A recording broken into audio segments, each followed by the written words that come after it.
Assalamualaikum warahmatullahi wabarakatuh. Alhamdulillahi rabbil alamin. Wassalatu wassalamu ala asrafil anbiya'i wal mursalin Sayyidina wa nabiyyina Muhammadin wa ala alihi wa sahbihi ajma'in, amma ba'd.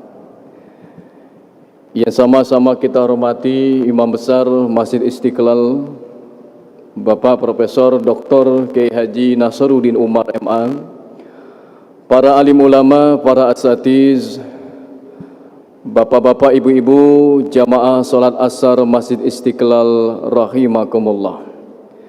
Marilah sama-sama kita lanjutkan ibadah kita dengan mengikuti ta'lim atau kegiatan yang dilaksanakan di Masjid Istiqlal ini ba'da salat asar, yaitu yang kita namakan hawamis, pengajian yang dilaksanakan setelah ba'da salat asar. Pada sore hari ini kita akan sama-sama mengaji yang insya Allah menambah ilmu dan juga menambah keimanan dan ketakwaan kita kepada Allah Subhanahu wa ta'ala. Sejenak kita lanjutkan beberapa menit ke depan untuk sama-sama kita taklim dan juga iktikaf di Masjid Istiqlal ini. Mudah-mudahan ibadah kita yang kita laksanakan asar tadi dan juga ibadah setelah asar ini diterima oleh Allah Subhanahu wa ta'ala. Melanjutkan kajian kitab Irsyadul Ibad ila Sabilir Rasyad yang dikarang oleh Syekh Zainuddin Al-Malibari, di mana bulan yang lalu kita telah membahas tentang perkara iman atau pokok-pokok keimanan serta keutamaan zikir, yaitu kalimat la ilaha illallah. Dan pada sore hari ini kita akan melanjutkan masih dalam bab, yaitu babul iman. Saya langsung saja membacakan kitab Irsyadul Ibad ini. Qala Syekhul Musannif rahimahullahu ta'ala wa ghafara lahu wa liwalidayhi wa limasyayikhihi, amin.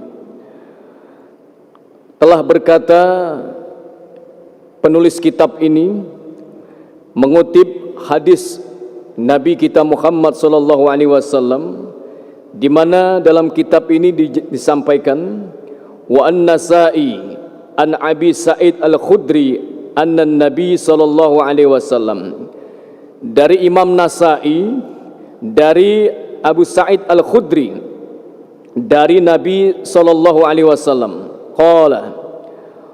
qala Musa alaihi salam. Nah, ini ada hadis Nabi mengatakan, Nabi Musa, kata Nabi Muhammad pernah berkata, bersabda, di mana kata beliau, qala Musa alaihissalam, ya Rabbi alimni syai'an azkuruka bihi, faqala kul la ilaha illallah. Kata Nabi Musa, ya Allah, ya Tuhanku, ajarkan kepadaku sesuatu yang bisa mengingat kepadamu, bisa berzikir kepadamu, kata Nabi Musa. Jadi dialog antara Nabi Musa bertanya kepada Allah Subhanahu wa ta'ala. Lalu Allah menjawab pertanyaan Nabi Musa alaihissalam, faqala, Allah katakan kepada Nabi Musa, faqala, katakanlah, qul la ilaha illallah, ucapkanlah wahai Musa ucapan kalimat la ilaha illallah. Jadi bukan kepada Nabi Muhammad saja. Sebelum Nabi Muhammad itu nabi-nabi sudah Allah ajarkan tauhid. Ya, Nabi Musa itu sudah disuruh oleh Allah melafalkan kalimat tauhid.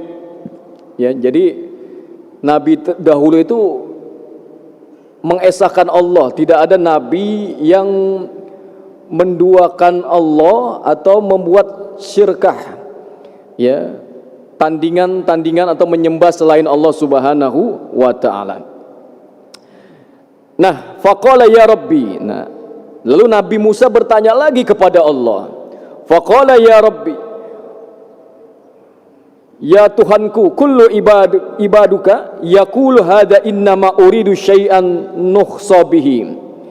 Wahai Tuhanku, seluruh hambamu, ya, yaqulu hadza innama uridu syai'an nukhsa.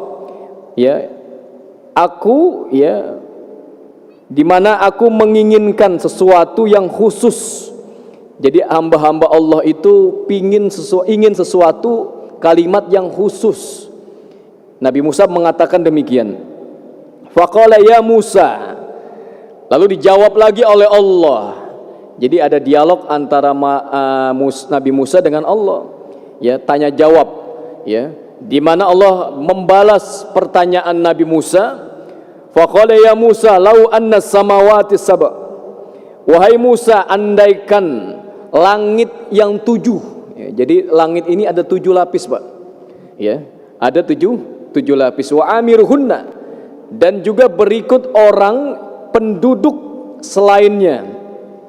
Penduduk selain aku, kata Allah. Wal ardina sab'a, dan juga bumi yang 7 lapis ke bawah. Ya, bumi 7 lapis, langit 7 lapis. Ja'alat fi kaffihi, di mana langit dan bumi ini diletakkan dalam satu timbangan. Jadi kalau kita lihat ada timbangan, Pak. Ada timbangan tuh kanan kiri kan ada timbangan tuh, ya. Ada gambar seperti mizan, timbangan. Di mana kata Allah kepada Nabi Musa, andaikan, ya, bumi dan langit itu diletakkan dalam satu timbangan yang di sebelahnya, lalu wala ilaha illallah fi kaffatil lamalat bihinna la ilaha illallah. Lalu kata Allah, ada kalimat la ilaha illallah diletakkan di tempat timbangan yang sebelahnya. Kata Allah, kalimat la ilaha illallah itu lebih berat timbangannya daripada langit dan bumi. Jadi ini keutamaan kalimat la ilaha illallah. Jadi jangan apa ya? Jangan lepas sebetulnya kita berzikir mengucap kalimat la ilaha illallah menjadi wirid, ya, wirid kita setiap hari. Bahkan Imam Ghazali mengkhususkan kalimat la ilaha illallah dibaca pada hari Sabtu. Pada hari Sabtu la ilaha illallah, la ilaha illallah, terus sampai 100. Bahkan ada 1000 diamalkan wirid ini sampai 1000. Ya. Ya, jadi amalan-amalan orang dahulu itu banyak-banyak ternyata wirid yang dibacakan. Nah, saya lanjutkan kembali hadis yang berikutnya. Wa Abu Ya'la an Abi Bakri radhiyallahu an wa an zuriyati alaikum, ya, la bila ilaha illallah wal istighfar wa aksaru minha. Dari Abu Ya'la, dari Abu Bakar radhiyallahu an, ya, wa an zuriyati alaikum, dikatakan hendaklah kalian memperbanyak, ya, mengucapkan kalimat la ilaha illallah dan istighfar. Nah, jadi Nabi menganjurkan kita perbanyak istighfar dan kalimat la ilaha illallah wa aksaru minhuma. Bahkan Nabi mengatakan khusus kalimat ini dibanyakin daripada kita membaca subhanallah walhamdulillah, ya. Zikir kita kan beda-beda, masing-masing punya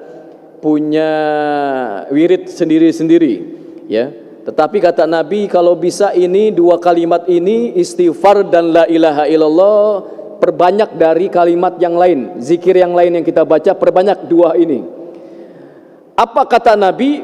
Fa inna iblis qala ahlakatin nas. Kata Nabi, sesungguhnya iblis itu menghancurkan manusia dengan dosa. Ya, jadi iblis itu menghancurkan manusia dengan dosa. Wa ahlakuni, ya. Nah, ini jawaban iblis. Kata iblis, sesungguhnya aku ini hancur katanya. Bila ilaha illallah wal istighfar. Ini pengakuan iblis, Pak. Iblis mengakui bahwa ketika kita membaca kalimat la ilaha illallah dan istighfar itu iblis itu hancur, ya.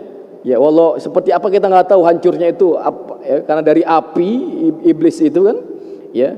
Itu ketika kita baca kalimat la ilaha illallah dan istighfar itu iblis itu seperti meleleh atau hancur seperti itu, Pak. Ya. Ini kata Nabi. Falamma ra'aita zalika ahlakathum bil hawa.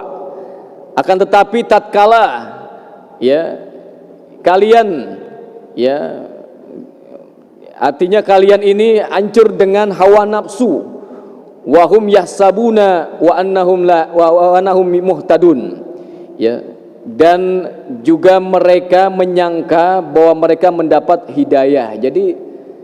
Jadi ternyata iblis itu pun dapat mendorong kita untuk mengikuti hawa nafsu, Pak. Ya, mengikuti hawa nafsu. Kata iblis, mereka akan menduga bahwa itu adalah petunjuk, padahal itu hawa nafsu. Itu iblis, itu pinternya iblis. Makanya Nabi Muhammad, ya, Rasulullah itu mengajarkan kepada kita jangan lepas kita berzikir setiap hari, mengucap la ilaha illallah dan istighfar, astagfirullah, astagfirullah, astagfirullah, astagfirullah, dimanapun. Lagi naik mobil, istighfar. Lagi naik motor, istighfar. Lagi di kereta, istighfar. Lagi di mana? Ya, lagi di dapur, boleh istighfar. Kecuali di kamar mandi, tidak boleh mengucap zikir. Ya. Nah, itu anjuran keutamaan kalimat la ilaha illallah dan istighfar. Nah, saya lanjutkan lagi sedikit lagi, masih keutamaan kalimat istighfar. Wabnu Abi Dunya wal Baihaqi, dari Abi Dunya dan Baihaqi, an Abi Hurairah radhiyallahu an. Hadis ini dari Abi Hurairah radhiyallahu an, hadaral malakal maut rajulan yamut. Nah, ini ada cerita, Pak. Nabi menceritakan bahwa ada malaikat maut, ya, kalau kita kenal namanya malaikat Israel. Ini malaikat ini yang apa ya? Yang tidak pernah kita rindukan kehadirannya. Ya, malaikat Israel ini malaikat yang tidak pernah kita rindukan kehadirannya. Ya, bahkan kita pengen jangan datang. Tapi itu sudah menjadi tugas, ya. Ya, malaikat maut atau yang kita kenal dengan malaikat Israel itu pernah datang, kata Nabi, kepada seorang pemuda, ya, di mana pernah datang kepada pemuda itu, fasyaqqa adahu falam yajid amalan khairan. Nah, pemuda ini yang yamut, ya, yang meninggal tadi, dibedah anggota tubuhnya, falam yajid fa amalan khairan. Malaikat tadi melihat tidak ada amalan kebaikan di dalamnya. Jadi dibedah tuh. Malaikat melihat pemuda yang meninggal ini enggak ada amalan kebaikannya sedikit pun. Summa syaqqa qalbahu falam yajid fihi khairan. Nah, dibedah juga hatinya, ya. Ya, hatinya juga ikut dibedah, dilihat, pun tidak ada kebaikan di dalamnya. Waduh, ini ngapain aja selama di dunia ini, ngapain nih pemuda ini? Ya, nggak ada amal kebaikan, di hatinya juga tidak ada sedikit pun kebaikan. Fafaqah, ya, luhihi fawajadatul falisan, ya. Dan ketika semuanya sudah dibedah, ada sedikit dikatakan di sini, ya. Fafaqah, dibuka mulutnya, ya, malaikat melihat dibuka mulutnya, fawajada tarfa lisan, ada di ujung lisannya, Pak, di ujung lisannya itu ya, sedikit la saqa, ya, la saqa bihankihi, di langit-langit mulutnya, ya. Nih, kalau kita ada mulut nih, ada langit mulutnya. Ah, di ujung ini nih ada langit, ya. Yaqulu la ilaha illallah. Nah, tuh. Dikatakan ada kalimat la ilaha illallah, ternyata nempel di sini nih, la ilaha illallah. Faghfara lahu bi kalimatil ikhlas. Dengan sebab itu Allah ampuni dengan kalimat yang ikhlas. Jadi sedikit aja kalimat la ilaha illallah, subhanallah. Ya, kita ini udah sering berapa kali ngucapin itu, ya, bukan lagi nempel di lidah kita, ya, mungkin sudah ada di dalam hati, terpatri di dalam diri kita ini kalimat la ilaha illallah. Dengan sebab kalimat ini, ya, yang tadinya malaikat maut ngelihat kok tidak ada apapun di tubuhnya, amalan nggak pernah ngelakuin amal kebaikan di dunia, ya, boro-boro beramal soleh, ya, hatinya juga masya Allah dilihat tidak ketemu tuh hati-hatinya itu sesuatu apapun kebaikan, ya, jangan-jangan hatinya jahat terus selama hidup di dunia, ya. Ternyata ini pemuda masih ada harapan. Dulu ternyata masih hidup, pernah mungkin sesekali dia atau beberapa kali dia ngucapin la ilaha illallah, ada di ujung lisannya, ya, di antara langit-langit mulutnya itu, ya, bekas pernah ia mengucap kalimat la ilaha illallah. Nah, itu luar biasa ini. Nah, yang terakhir masih dalam keterangan hadis yang Nabi sampaikan, ya, perkara tentang keutamaan la ilaha illallah. Wa Abu Dawud wa Ahmad an Muaz man kana, ya, hampir sering kita dengar nih mungkin, man kana akhiru kalamihi la ilaha illallah dakhalal jannah. Kata Nabi dari Abu Daud wa Ahmad an Muaz, barang siapa di antara kita, ya, mangkana akhiru kalamihi, akhir perkataan kita, ya, akhir perkataan kita kalimatnya la ilaha illallah. Makanya kalau kita bimbing orang yang mau meninggal, Pak, bisikin, ya, kalimat la ilaha illallah. Itu lagi dahsyatnya tuh, Pak. Ya, tarik menarik, ya, ujian saat orang meninggal dunia itu syakaratul maut. Itu pertaruhan iman di situ, Pak. Pertaruhan iman. Ya, di situ setan, ya, setan dengan segala cara merenggut keimanan kita itu. Berusaha ingin merenggut, karena selama di dunia ini hidup kita nggak bisa digoda sama setan. Iman kita nggak bisa digoda. Nah, di saat-saat terakhir itu setan tuh, ya, saking jahatnya setan itu, ya, iblis, ya, itu di terakhir ketika kita roh kita udah mau diambil, itu digoda kita oleh setan, ya, agar tidak bisa mengucap kalimat la ilaha illallah. Bahkan dalam kitab Majmu' Rasail Imam Ghazali, Pak, nanti kalau kita baca di situ Imam Ghazali menceritakan bahwa di saat-saat detik terakhir sakaratul maut itu datanglah sosok seperti orang tua kita, ya, seperti orang tua kita. Orang tua kita itu nanti akan ngomong kepada kita seperti ini, wahai fulan, wahai anakku, saya sudah bahagia di alam sana, saya sudah bahagia di alam sana dengan agama bukan Islam.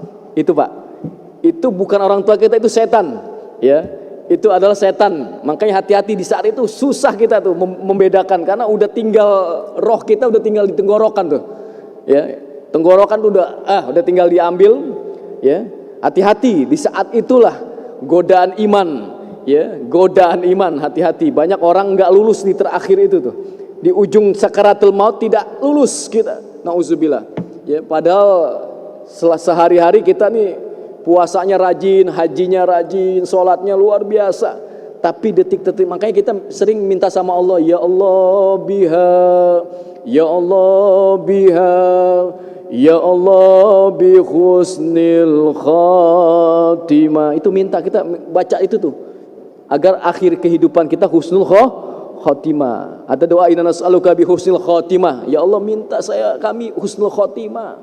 Karena nggak tahu sampai nanti ujung itu ya kita lulus apa enggak. Ya, makanya berat ujian keimanan itu. Setan nggak bisa goda kita, nggak bisa ngambil keimanan kita, digoda nggak bisa. Selama masih hidup nih, lagi duduk di Istiqlal nggak bisa godain kan setan. Iman kita lagi mantap di sini nih.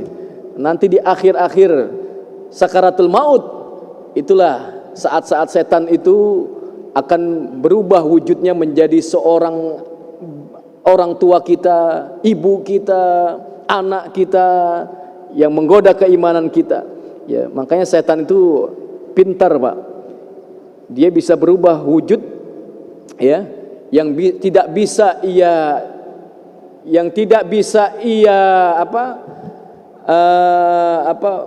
rubah itu wujudnya Nabi Muhammad. Ya, setan tuh nggak bisa. Ya, kalau kita ngelihat Nabi Muhammad itu pasti itu Nabi Muhammad, bukan setan. Dan kalau kita mimpi melihat Ka'bah, itu yakin itu mimpi itu bukan setan, itu betul Ka'bah. Karena setan hanya dua, tidak bisa menyerupai dua hal ini, yaitu wajahnya Nabi Muhammad sama Ka'bah. Tidak bisa dia. Ya, kalau yang lain bisa. Ya, ya, setan bisa berubah seperti saya, bisa ada setan. Ya, wujudnya seperti saya ada.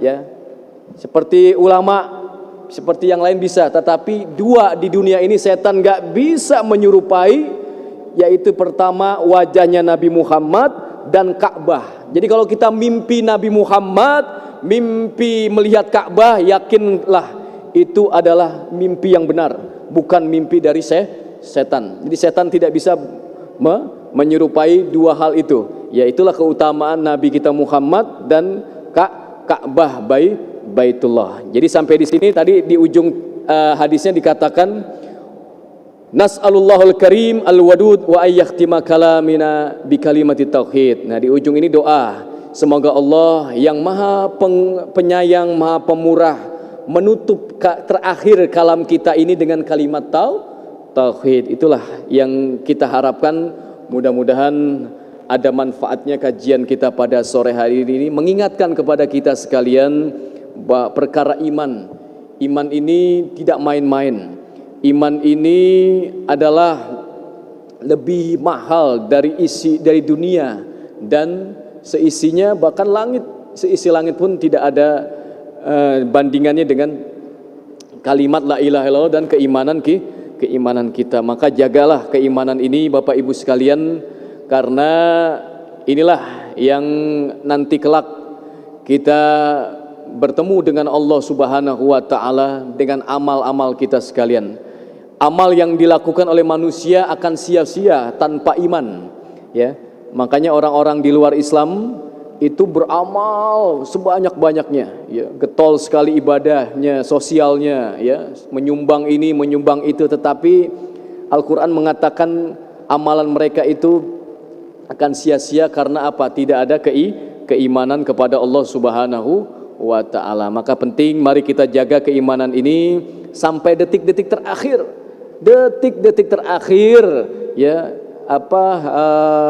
ruh kita akan dicabut oleh Allah Subhanahu wa ta'ala, itu kita hanya mengucap kalimat la ilaha illallah. Bimbing, Pak, ya, kalau ada yang meninggal, bimbing, ya, dalam telinganya supaya dia baca la ilaha illallah Muhammadur Rasulullah. Bimbing terus, kan di saat-saat itu, saat-saat yang kritis yang tadi saya katakan, saat-saat pergumulan yang sangat hebat di saat orang sakaratul maut. Selain sakitnya sekarat itu, di situ ada tarik menarik, ya, setan untuk mengambil iblis untuk mengambil keimanan kita. Baik, saya kira demikian. Mudah-mudahan ada manfaatnya bagi kita sekalian. Akan kita lanjutkan pada minggu yang akan datang kajian tentang kitab Irsyadul Ibad ini. Tentunya kita mohon kepada Allah Subhanahu wa taala semoga iman kita ini ditetapkan, iman Islam kita ini ditetapkan, karena nikmatnya tidak ada lagi kenikmatan selain iman dan Islam ini, Pak. Harta makanan yang kita makan pun tidak seberapa.